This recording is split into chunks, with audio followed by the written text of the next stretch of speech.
Donc, je dis donc qu'en matière d'unité, l'unité nationale, on ne peut pas en parler. Si vous avez un président et son épouse qui se déplacent, on barre les routes, on bloque les routes, et on ne le voit jamais.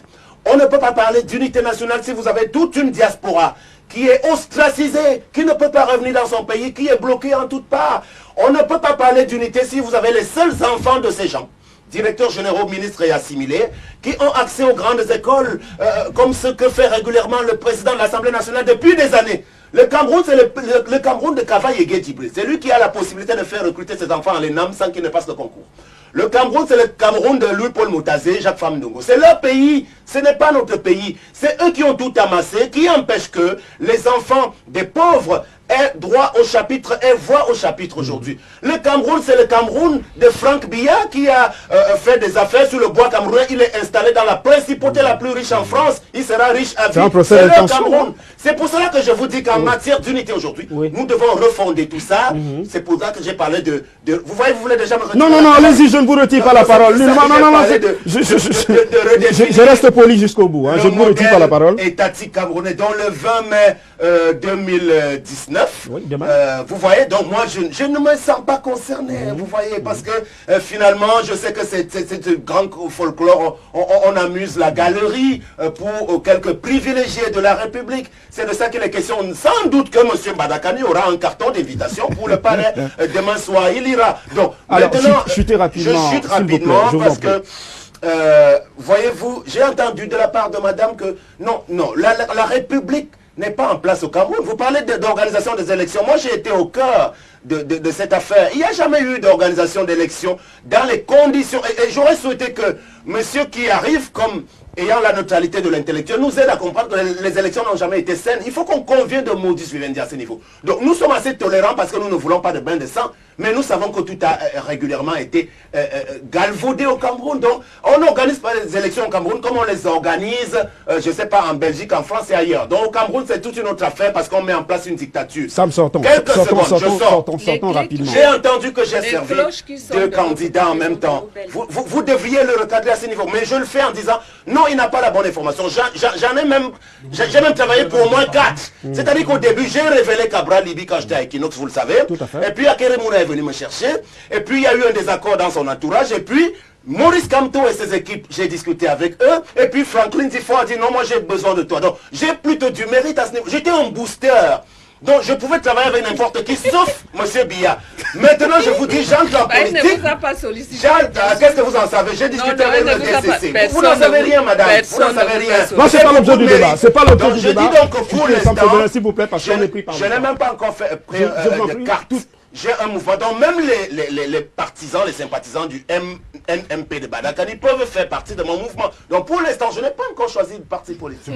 Mais je voudrais également ne pas trop rentrer sur le prétexte que vous avez choisi, avec quelques sous-entendus par rapport au fait que nous soyons des Africains et qu'il y a, on va le dire, un peu d'obscurantisme autour des questionnements qu'on peut se poser. Je voudrais plutôt davantage rentrer également, comme mon frère Yondinkam, sur le vocable influenceur. Est-ce qu'on met là-dedans? Et sur l'utilisation qu'ont fait les Camerounais en mal de notoriété et de célébrité de ces nouveaux moyens de communication. Qu'est-ce qu'on en a fait? Mais alors le Cameroun, et peut-être aussi la Côte d'Ivoire, c'est des très mauvais exemples dans le monde aujourd'hui. Et je suis au regret de le dire, il n'y en a pas parmi tout cela qui écume les réseaux sociaux qu'on peut citer comme étant dans l'exemplarité, dans quelque chose qui impacte positivement la jeunesse aujourd'hui. On a davantage affaire à ce qu'on peut appeler, d'un côté, des ambassadeurs de la débauche, et de l'autre, ce qui encourage effectivement également la dépravation des mœurs. Parce que dans le contenu qu'on met là-dedans, comment est-ce qu'on se fait appeler même influenceur?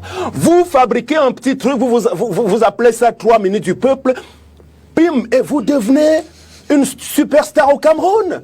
Mais c'est trop facile également. Parce qu'à l'époque, vous savez, ce débat avait eu lieu en France, avant même les réseaux sociaux, lorsque était arrivée la Star Academy. Et il y avait des vraies stars françaises, aussi comme les Florent Pagny, qui étaient contre l'histoire de Star Academy. C'est-à-dire qu'on fabrique une télévision, commence à faire un jeu, n'importe quoi, et puis, Nabila devient une star. Tout simplement. ou bien le Bachelor et tout cela.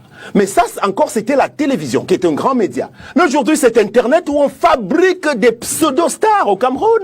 Et notre jeunesse se met à suivre ces gens-là, y compris des grandes marques de la place. Moi, j'ai vu une grande marque de boissons de la place qui a choisi l'une de ses ambassadrices de la débauche pour en être l'égérie d'une boisson d'eau minérale. Vous voyez un peu où est le mérite.